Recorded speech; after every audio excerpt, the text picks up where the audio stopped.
of the week. Thank you, Mike. No. Hashtag thank you, Mike. That's what it is. All right, boys. What this is when we pre-load this question, Joe? Yes, this is the first one of the ones we've announced ahead of time. We've been trying something new over the last couple of weeks where we announce about 2 or 3 weeks ahead of time what the question of the week will be, so you have time to call in on the speak pipes and join in on the conversation. And we actually have a speak pipe about this question, and it is, what has been the most influential movie of your life? And so we want to go round table first, Joe. We want to get cousin Mike on here. What do you want to do? We can start with cousin Mike. That's fine. Let's do it.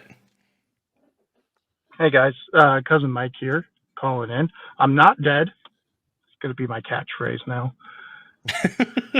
Anyways, calling in about the question of the week, and just have to say it's Treasure Planet.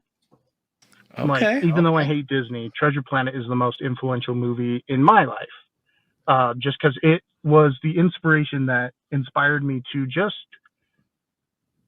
stop caring what other people tell you can or can't do.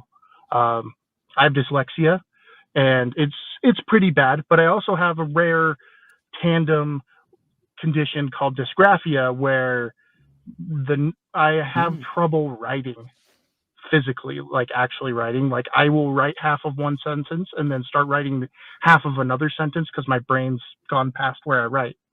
But anyways, the movie told me, Treasure Planet, you have a goal, you have a dream you want to achieve, you want to do something, do it. You can do it. It's totally possible. Doesn't matter what anyone else tells you. And I'm doing pretty good for myself. I mean, I recently bought a house, all that stuff. But growing up, my grandma had a VHS tape copy of it. I would watch it every Sunday on repeat all Sunday long. Anyways, yeah, Treasure Planet, best movie. Go watch it. Disney hates it, but I love it. See ya. There's quite a few movies that Disney has basically shuffled under the rug and completely ignored, like Black Cauldron. A lot of people don't even know about Black Cauldron.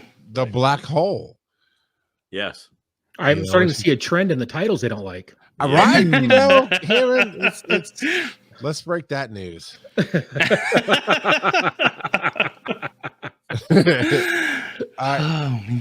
So, what about you, Hammond?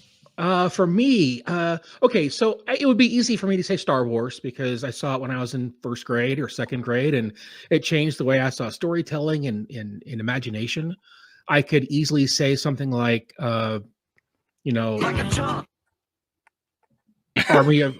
Army of Darkness or something like that, because it's my favorite movie of all time. But I'm actually going to say it's The Amazing Mr. Blunden. It's a 1973 British movie, kind of a ghost story. And it's one of the few things that I've carried throughout my entire life. And even as I've moved into podcasting, I've interviewed people who worked on that film. And so it's something that I'm still very much attached to and still revisit at least once a year, if not twice. Kurt, you made a face like you recognized that. No, I didn't recognize it at all, which is why I made the face. It's like, oh, cool, a movie I haven't heard of, because it's not usually one of the ones that you hear about from people. So. Yeah, it's a very, very good little ghost story about redemption and kind of fixing the wrongs in your life. And it stays. Also, another really good one. It's not really a good movie, but great book. And that's not what we're talking about. So I won't say anything. How's that? Perfect. I don't know. Charles doesn't read. I guess I'll just jump in. So the one for me is actually 12 Angry Men. Okay. Which also happens to be my favorite movie of all time. That is a fantastic movie. Yeah. Yep. And not that weird remake with Tony Danza in the 90s. But the original with Lee J. Cobb and Henry Fonda and Jack Klugman and Ed Begley Sr. I mean, again, my favorite movie. So at one point I had like half the autographs of all of the cast because the other half was dead. It's a great movie, and I've watched it recently. I actually, about 6 months ago, I did the Wait You Haven't Seen with Travis. and he hadn't seen it, and it just holds up, and frankly holds up today as well as any time of America's history. I actually worked on a production of that. I've worked on a couple productions of that when I was younger doing theater stuff. So yeah, it's really well, when it's done well on stage, it actually carries, I think, a little bit more oomph. Yeah, I bet. Unlike that weird Tony Danza one. So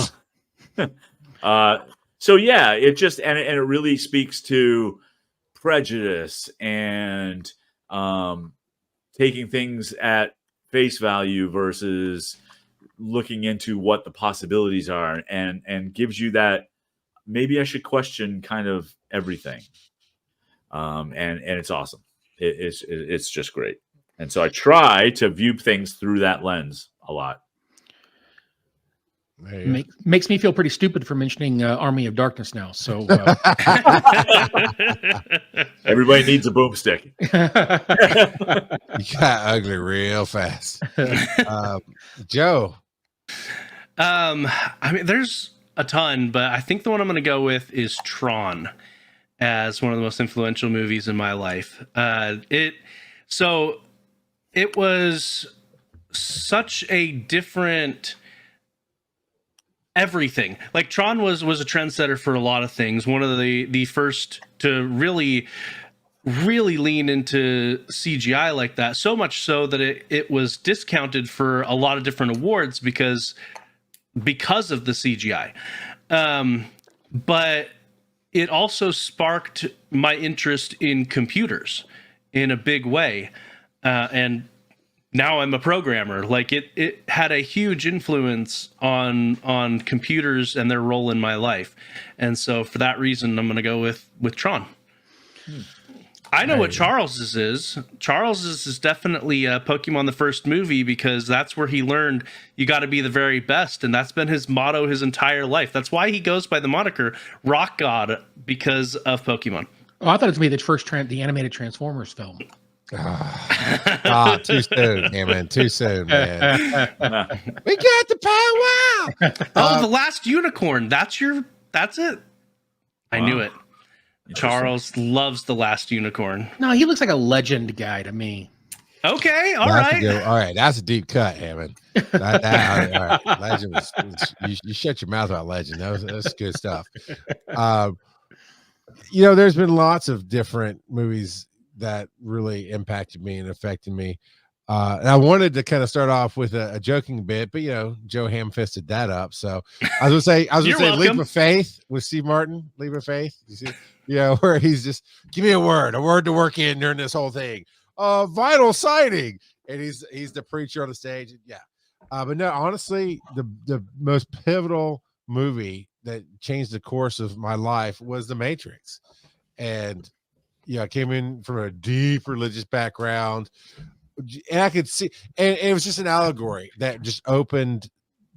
No, I've never watched that random kid Left Behind with Kirk Cameron and all that. I know what it is. You know who's in it actually scares me. I think that tells me you have watched it. Going back to the real story they told, deep Baptist religious background. I know who Frank Peretti is. I know the Left Behind series. I know all that crap. I was there when VeggieTales was invented. All right. So look, but it was, I could see the cracks in reality for me. It's like this A and B are not adding up. And The Matrix was just this. I hadn't really seen any previews for it. I kind of knew a little bit about it, and I happened to be in another state in a weird situation, and took some people to the movies. Like I was looking after these teenagers. It's a long story. Yeah, I know, Kurt, shut it. But they wanted to go see something dumb. I don't know what it was. Like, you know what? I'm not going to that. I'm going to go over to The Matrix because it's about the same runtime, starts about the same time. I'll meet you out here in the lobby after. It's the only time I've ever gone to the movie by myself for any reason. And it just cracked open, and the whole allegories behind it, right? The stuff behind The Matrix. The movie itself is a kung fu ammo loving great movie, but it is very much the theory behind it, and it had me question life and change everything. And it's kind of like what Joe, you were saying about Hammond, what you were saying about people can't tell you who you are and this and that you can't do something. And so on. It's just a different little vein of that. So, Kurt, you look so confused. Yeah, I'm trying to. I thought you were going to go somewhere else with it, and you didn't. You just leaned into Kung Fu ammo. I thought you were going to tell me that you learned how to do a deep back bend. Yeah, like you do. Like one does. I mean, I am Neo and Morpheus at the same time, if that helps. But it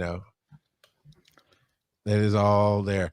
A Christ figure cucumber. Wait, whoa! I am missing stuff in the chat. The chat's going a little sideways over here. No, because random kid said Charles is afraid he doesn't want to eat his vegetables because he's worried about eating one of his VeggieTales friends. So I responded, "Yeah, Christ figure cucumber." Wow. I will also say unpopular opinion. And I know it's unpopular. I'm in the minority. Is Tron is only good for putting me to sleep. Wow. All right. And I feel the same way about Blade Runner. All the versions of Blade Runner. Whoa. Come on. Hit Hogwarts. Tell them how Harry Potter and Star Wars is just a Star Wars ripoff. Come on.